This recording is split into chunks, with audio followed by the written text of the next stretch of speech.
नमस्कार सभी को। Myself doctor Rameshi Meena, assistant professor, government college Gangapur city.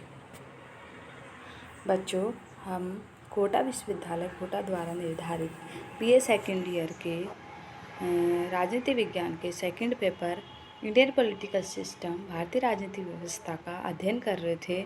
उसमें हम भारतीय संविधान की विशेषताओं का अध्ययन कर रहे थे और पीछे हमने भारतीय संविधान की विशेषताओं का वीडियो बनाया है।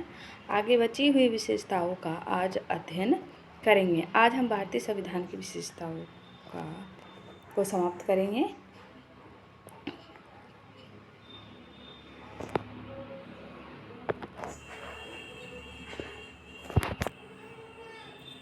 अब हम पढ़ते हैं भारतीय संविधान की प्रमुख विशेषता अल्पसंख्यक तथा पिछड़े वर्गों के कल्याण की विशेष व्यवस्था है। भारतीय संविधान में अल्पसंख्यक और पिछड़े वर्गों के कल्याण की विशेष व्यवस्था कर रखी है। यानी लोकतंत्र क्या होता है? बहुमत का शासन होता है।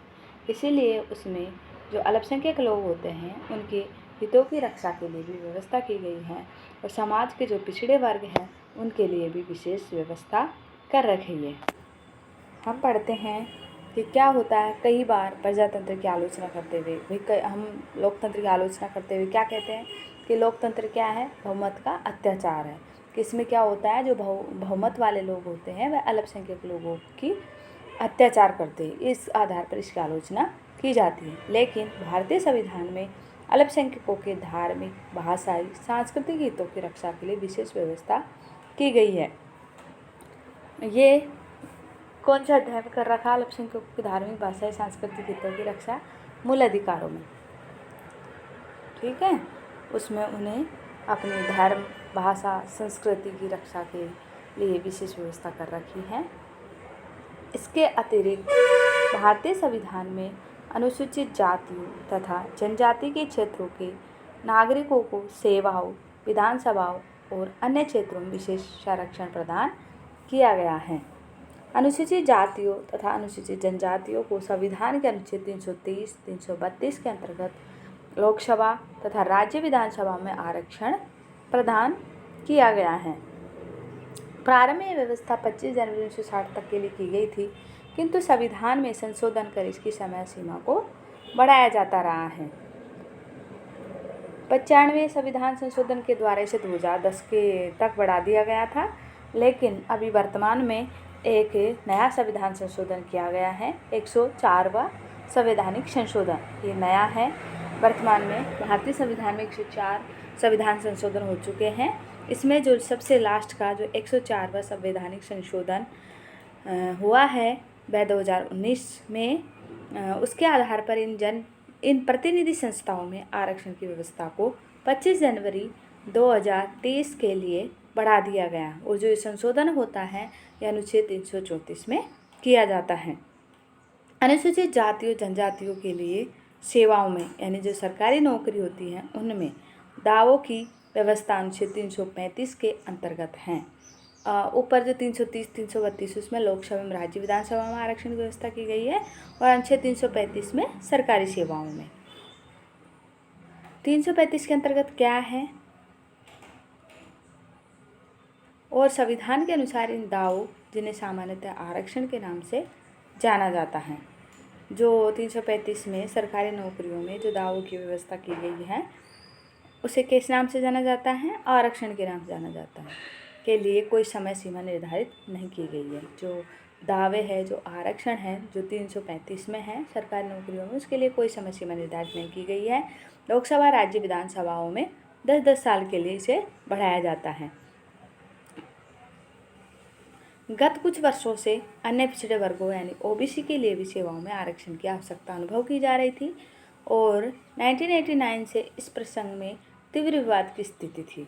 अब केंद्र सरकार की सेवाओं में 8 सितंबर 1993 से अन्य पिछड़े वर्गों के लिए 27% आरक्षण लागू हो गया है, लेकिन इन जातियों के संपन्न तबके को इसका लाभ नहीं मिल सकेगा।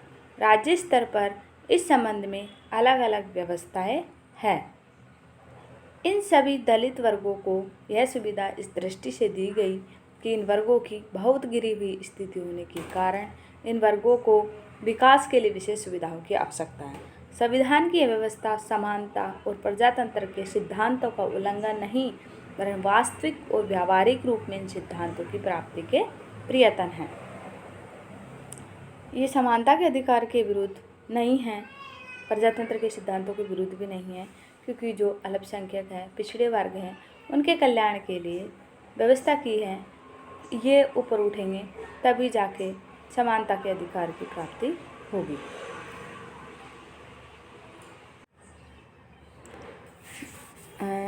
जो आर्थिक रूप से पिछड़े हुए वर्गों को, यानी जो सामान्य वर्ग के जो आर्थिक रूप से पिछड़े हुए हैं, उनको 103वें संविधान संशोधन अधिनियम 2019 के द्वारा भारतीय यानी आर्टिकल 16 में 10% आरक्षण की व्यवस्था की गई है। सरकारी नौकरियों और शिक्षण संस्थाओं में 10% आरक्षण की व्यवस्था की गई है। किसके लिए? जो आर्थिक रूप से सामान्य वर्ग के जो आर्थिक रूप से पिछड़े हुए वर्ग हैं, उनके लिए स्वतंत्र भारत में यह पहली बार आर्थिक रूप से पिछड़े हुए वर्गों के लिए 10% आरक्षण की व्यवस्था की गई है। इससे पहले जो सामाजिक रूप से पिछड़े हुए वर्ग थे, उनके लिए आरक्षण की व्यवस्था की गई थी। इसके आगे हम भारतीय संविधान की विशेषता, यानी क्या विशेषता है भारतीय संविधान की? सामाजिक समानता की स्थापना। भारतीय संविधान सामाजिक समानता की स्थापना करता है कि समाज में क्या होना चाहिए? समानता होनी चाहिए। सामान्यतः संविधानों के द्वारा अपने नागरिकों की राजनीतिक और कानूनी समानता पर ही बल दिया जाता है, सामाजिक समानता पर नहीं। अधिकतर संविधानों में राजनीतिक और कानूनी समानता पर बल देते हैं, सामाजिक समानता पर कम बल देते हैं। लेकिन भारतीय संविधान की विशेषता यह है कि संविधान के द्वारा सामाजिक क्षेत्र में सभी नागरिकों की समानता के सिद्धांत का प्रतिपादन किया गया है। इस संबंध में संविधान के अनुच्छेद 17 में कहा गया है कि अस्पृश्यता का अंत किया जाता है। अनुच्छेद 17 में क्या कहते हैं? अस्पृश्यता का अंत किया जाता है और उसका किसी भी रूप में आचरण निषिद्ध किया जाता है। किसी भी तरीके से उसका आचरण नहीं कर सकते। किसी भी रूप में अस्पृश्यता का आचरण विधि के अनुसार दंडनीय होगा। भारत में दलित वर्गों की गिरी हुई स्थिति में सुधार करने के लिए संविधान में इस प्रकार की व्यवस्था करना आवश्यक भी था। जब अपना देश आज़ाद नहीं हुआ था, उस समय दलित वर्गों की स्थिति बहुत ही गिरी हुई थी। उनके साथ छुआछूत का भेदभाव किया जाता था। इसलिए भारतीय संविधान में अनुच्छेद 17 में अस्पृश्यता का अंत किया गया है। व्यवहार में देखा गया कि अनुच्छेद 17 द्वारा की गई व्यवस्था के बावजूद भी ग्रामीण क्षेत्रों में एससी के व्यक्तियों पर अत्याचार की घटनाएं घटित हुई है। अतः 1989 में अनुसूचित जाति व जनजाति अत्याचार निरोधक कानून बनाया गया। यह कानून इस उद्देश्य के लिए अब तक बनाए गए कानूनों में सबसे अधिक कठोर है। यह कानून उचित है, लेकिन इस बात का ध्यान रखना होगा कि इस कानून का कोई दुरुपयोग न हो। कानून तो अच्छा है, लेकिन इसका कोई कानूनी रूप से दुरुपयोग नहीं होना चाहिए। भारतीय संविधान की एक प्रमुख विशेषता यह भी है कि कल्याणकारी राज्य की स्थापना का आदर्श है। भारतीय संविधान क्या है? एक कल्याणकारी राज्य की स्थापना का आदर्श प्रस्तुत करता है। संविधान के नीति निर्देशक तत्वों के अध्ययन से यह नितांत स्पष्ट हो जाता है कि संविधान निर्माताओं द्वारा भारत के लिए एक आदर्श निश्चित किया गया है। किसमें? नीति निर्देशक तत्वों में। वह आदर्श है कल्याणकारी राज्य की स्थापना। भारतीय संविधान निर्माता स्पष्ट रूप से चाहते थे कि भारत की केंद्रीय और राज्य सरकारें भारतीय नागरिकों को पुष्टिकर भोजन, वस्त्र, निवास, शिक्षा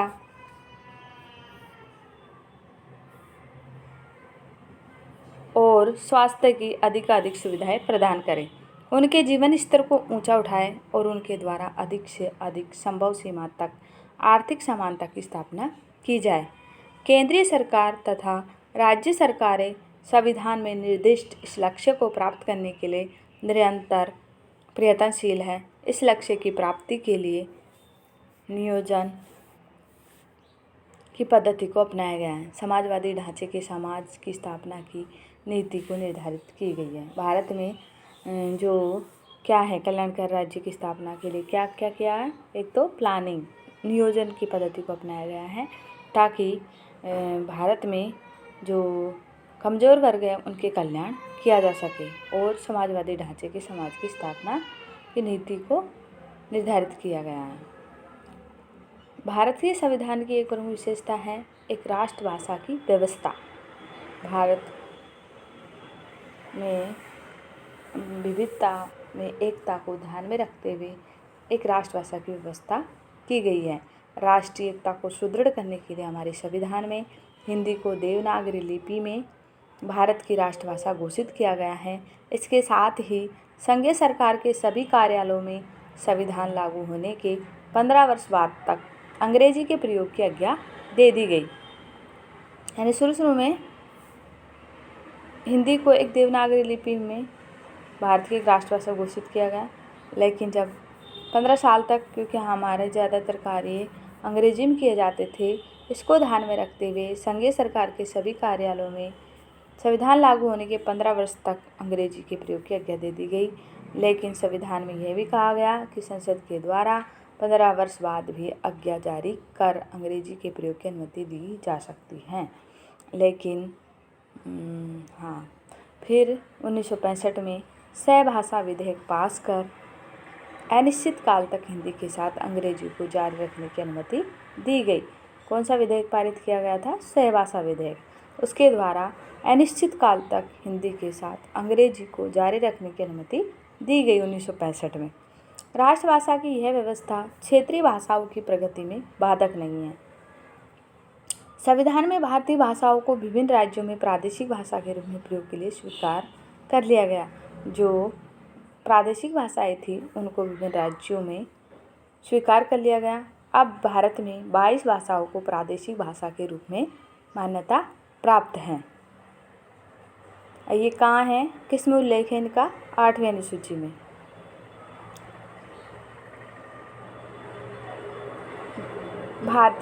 भारत विश्व शांति का समर्थक है। ये भारतीय संविधान की विशेषता है कि विश्व शांति का समर्थक है।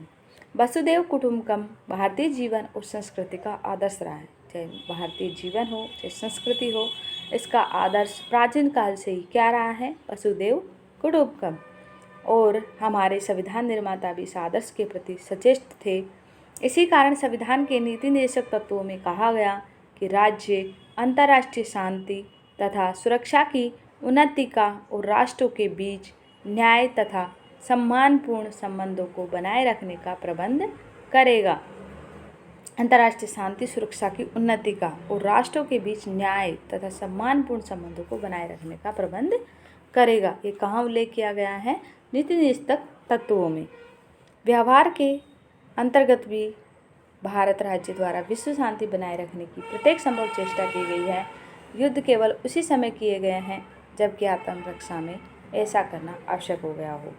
उपरोक्त विशेषताओं के अतिरिक्त स्त्री पुरुष की समानता, यानी जो हमने अब तक विशेषताएं पढ़ी है, उसके अलावा भी भारतीय संविधान की और विशेषता है, जैसे स्त्री पुरुष की समानता, राजनीतिक एकता का पोषण आदि भारतीय संविधान की विशेषताएं कही जा सकती है। संक्षेप में भारत का नवीन संविधान, संक्षेप में या निष्कर्षतः यह कहा जा सकता है कि भारत का संविधान भारत की प्रभुसत्ता के मूल सिद्धांत पर आधारित है तथा भारतीय जनता की वास्तविक एकता का प्रतीक है। भारतीय संविधान के स्वरूप और विशेषताओं से स्पष्ट है कि भारत का संविधान एक ऐसा आदर्श प्रलेख है जिसमें सिद्धांत एवं व्यवहारिकता का श्रेष्ठ समन्वय है। कि भारत के संविधान में जो बातें सिद्धांत में कही गई हैं उन्हें व्यवहार में भी लागू किया गया है। इसलिए जो भारत का संविधान है वो सिद्धांत और व्यवहार दोनों का एक श्रेष्ठ समन्वय है। बच्चों, आज हमने 4-5 वीडियो में हमने भारतीय संविधान की विशेषताओं का अध्ययन किया है। मैं उम्मीद करती हूँ कि आपके भारतीय संविधान की विशेषताएं समझ में आ गई होगी, क्योंकि इसकी अधिकतर विशेषताएं हमने भारतीय संविधान की प्रस्तावना का अध्ययन किया था, उसमें भी पढ़ लिया था। जो भारतीय संविधान की प्रस्तावना है वह भारतीय संविधान का दर्पण है, उसकी कुंजी है। यानी संविधान की प्रस्तावना में हम भारतीय संविधान के लक्ष्य, मूल्यों, उद्देश्यों या इसकी विशेषताओं को देख सकते हैं। यानी प्रस्तावना को पढ़ते ही हमें भारतीय संविधान की प्रकृति या उसके स्वरूप को जान सकते हैं। इसलिए भारतीय संविधान की प्रस्तावना व भारतीय संविधान की विशेषता दोनों को साथ साथ पढ़ोगे तो तुम्हें भारतीय संविधान का स्वरूप, उसकी प्रकृति, उसकी विशेषताएं याद हो जाएगी। और ये तुम्हें पता भी होना चाहिए कि भारतीय संविधान का स्वरूप कैसा है, उसकी प्रकृति कैसी है, यानी कल्याणकारी है या कैसी है। अपन ने बहुत सारी विशेषताएं पढ़ी हैं, एकता, विश्व शांति का समर्थक, कल्याणकारी, अधिकार, कर्तव्य, कौन सी शासन प्रणाली है, संसदीय शासन प्रणाली, संघात्मक शासन प्रणाली, सारा पता चल जाएगा तुम्हें। तो ये आपको भारतीय संविधान की विशेषता, एक एक विशेषता इम्पोर्टेंट है। ये आपसे लघुत्तरात्मक, अति लघुत्तरात्मक, निबंधात्मक कैसे भी क्वेश्चन बन सकते हैं। यानी इसमें से बीच बीच में अनुच्छेद पूछ सकते हैं। कल्याणकारी राज्य किसे कहते हैं, मूल अधिकार किसे कहते हैं, मूल अधिकार कितने होते हैं, मतलब एक एक विशेषता में सारे क्वेश्चन बनते हैं। और भारतीय संविधान निबंधात्मक क्वेश्चन बन सकता है कि भारतीय संविधान की विशेषताओं का उल्लेख कीजिए या लिखिए, तो तुम्हें इसको याद करना है। ओके बच्चों, थैंक्स।